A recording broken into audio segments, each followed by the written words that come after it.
Hello guys, I welcome you all. Prarthana. Today we'll again continue with the series that we have left behind. That is in the context of Maharashtra history. Let's move forward. Just a minute.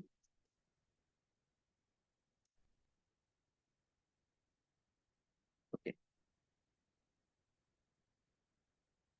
So we have completed the part of social reform.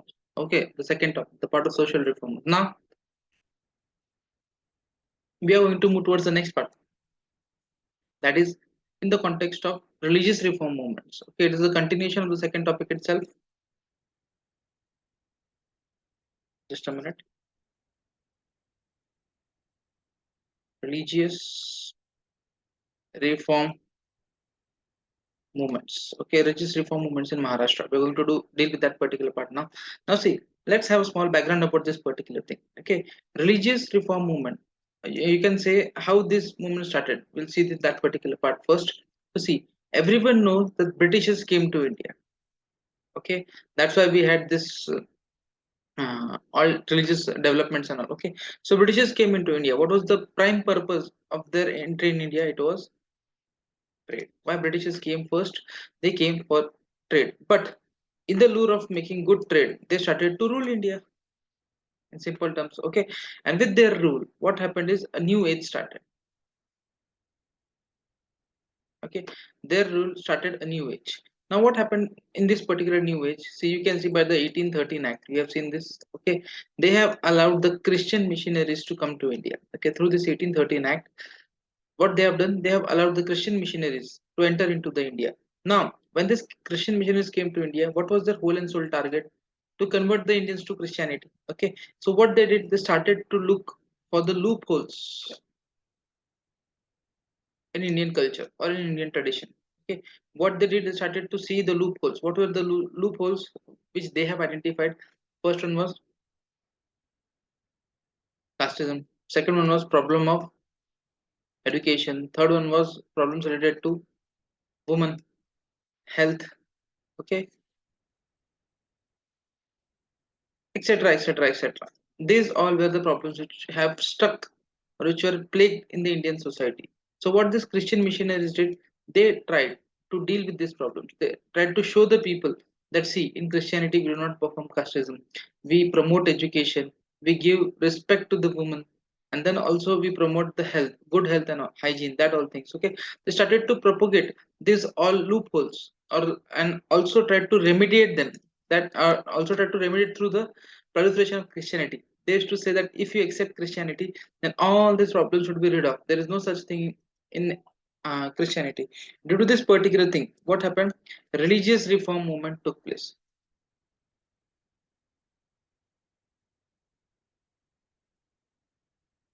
Started.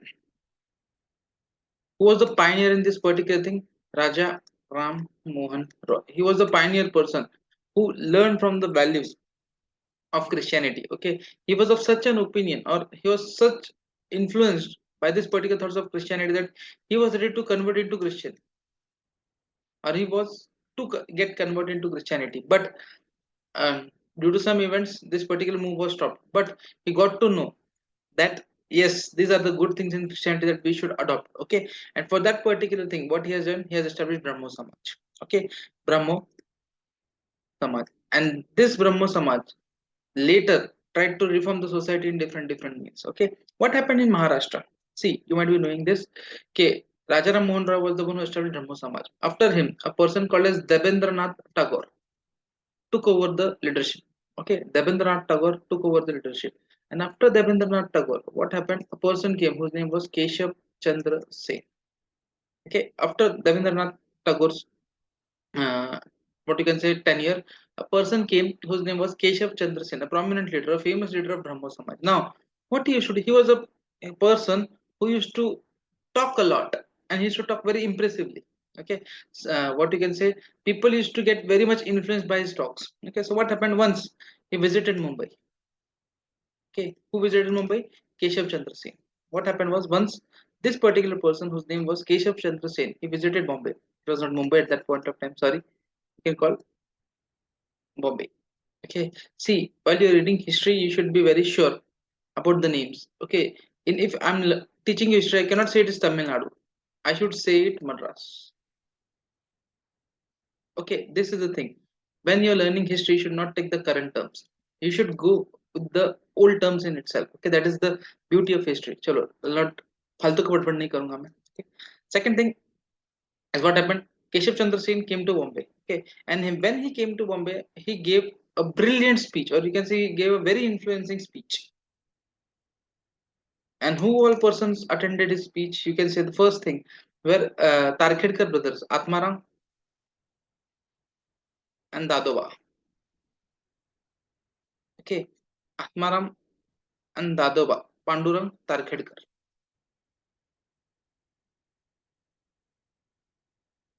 Okay, these two persons were very much influenced by his speech. Also, Bhahu Mahajan. Can you guys comment the surname of Bhahu Mahajan in the comment box? Okay, let me check. इतना बड़ा gap हो गया फिर भी you guys remember this or no? Okay, Bhahu Mahajan. Okay, second person was Bhahu Mahajan. You can say. Third one was Abaji Modak. Okay, Abaji Abaji Modak. Okay, this four person. What happened is one after listening to the speech, they got very much influenced by his speaking, by the accent, by the facts which he mentioned. And due to this particular influence, what these people have done, they have started a new organization. What was the name of this particular organization? It was called as Prarthana Samaj. Okay, it was called as Prarthana Samaj. Just give me 1 minute, guys. I'll be back in 1 minute.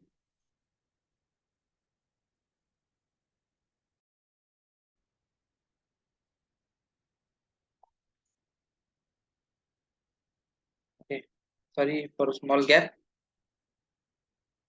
So we continue again. So what I was saying that Atmaram, Dadoba, Bhaumajan, and Avaji Modak. What these people did, they came together and they formed an organization called as Prarthana Samaj. Okay, and this particular organization was formed on 13th of March 1867 at the same place, that is Bombay. It was established on 13th of March 1867 at Bombay.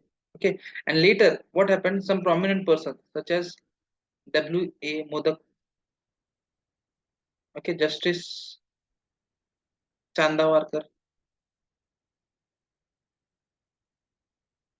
Ranade,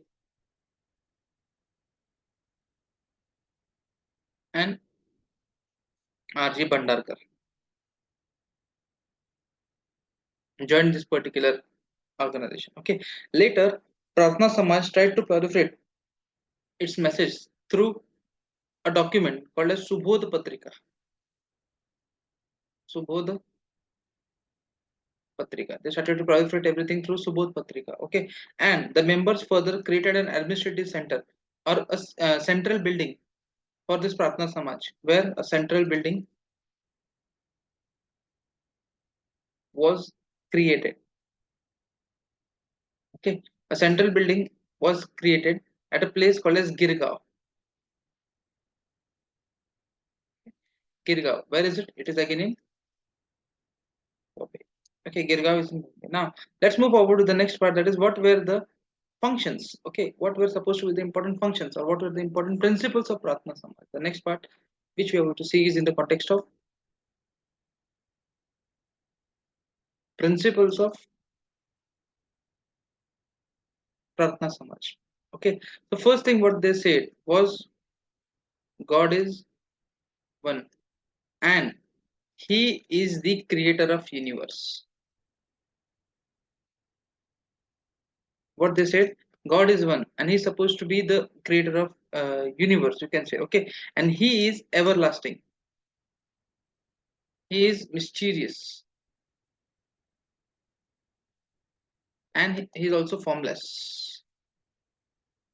Okay, he's also formless. The second thing what is said about the God is how you can reach God. Okay, the principle second what they proliferated, how to reach God. Okay, it is through always being truthful. Okay, with righteous behavior and devotion. Okay, this all things are termed as worship as per them. Okay, what is worship? Just singing the songs and all is not the worship. It is always being truthful. Second thing is righteous behavior or behaving in a right manner always. Okay, so they said these all things are supposed to be worship of God, or these are supposed to be the ways or means to worship God, what they believe. Okay, second thing, what they can say, you worship. Okay, why you worship? You should worship in simple terms. You should worship for your spiritual upliftment.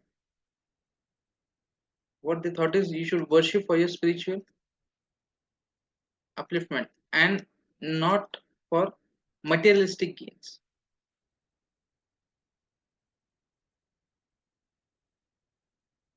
Okay, you should worship for spiritual upliftment and not for material gains. Second thing, they said that God in Himself doesn't like idolatry.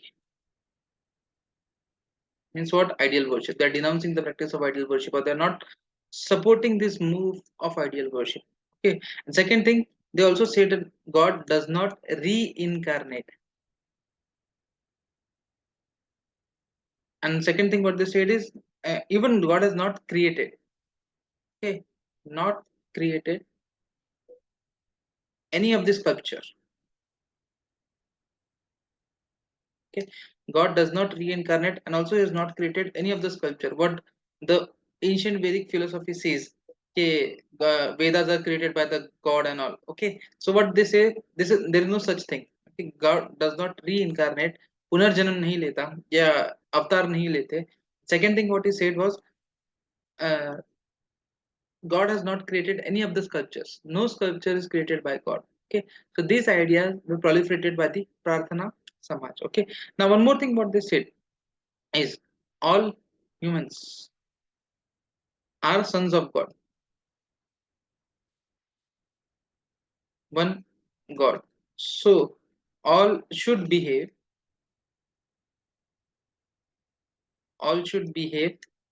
with the common sense or sincere sense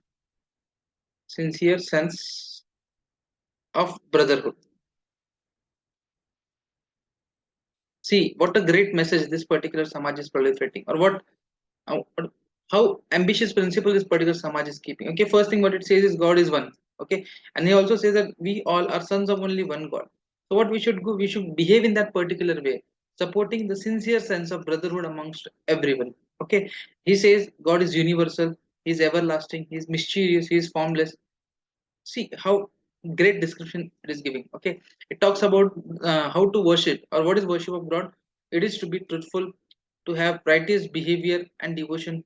Okay, this is the ways of worship. Okay, and second thing he says why you should worship. You should worship to have a spiritual upliftment and not for any materialistic gains. Okay, he says God does not like idolatry, he does not like ideal worship and all. Second thing, God does not reincarnate, and he has not created any of the sculptures. These were supposed to be the principles which Prarthana Samaj followed. Okay, now after principles, next thing what we need to see is the achievements. What all achievements it has procured? Okay, what are the different types of achievements that it has undertaken? Okay, so you can say Prarthana Samaj has taken various moves. Okay, or they have taken various movements to remove the evil practices. Okay, to remove the evil practices in Hindu religion. Okay, first thing what they did is they laid a major emphasis. Okay, or their main focus was amendment of caste or change in the fabric of caste. Okay, second thing was introduction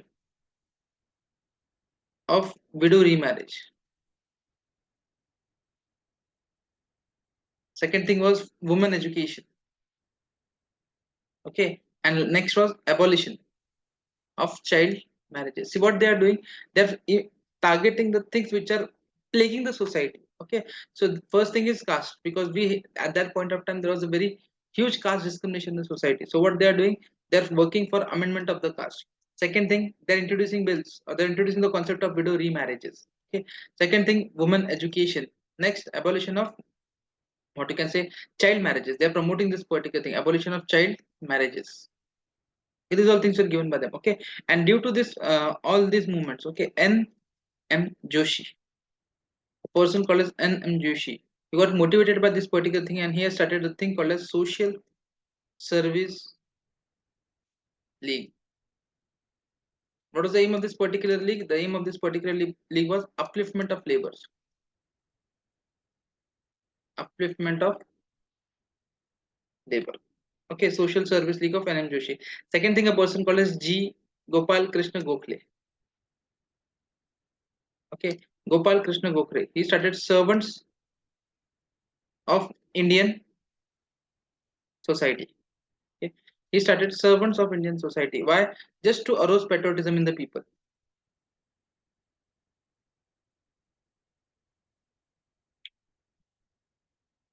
Just to promote the ideas of selfless service to the nation. Okay, Vittal Ramji Shinde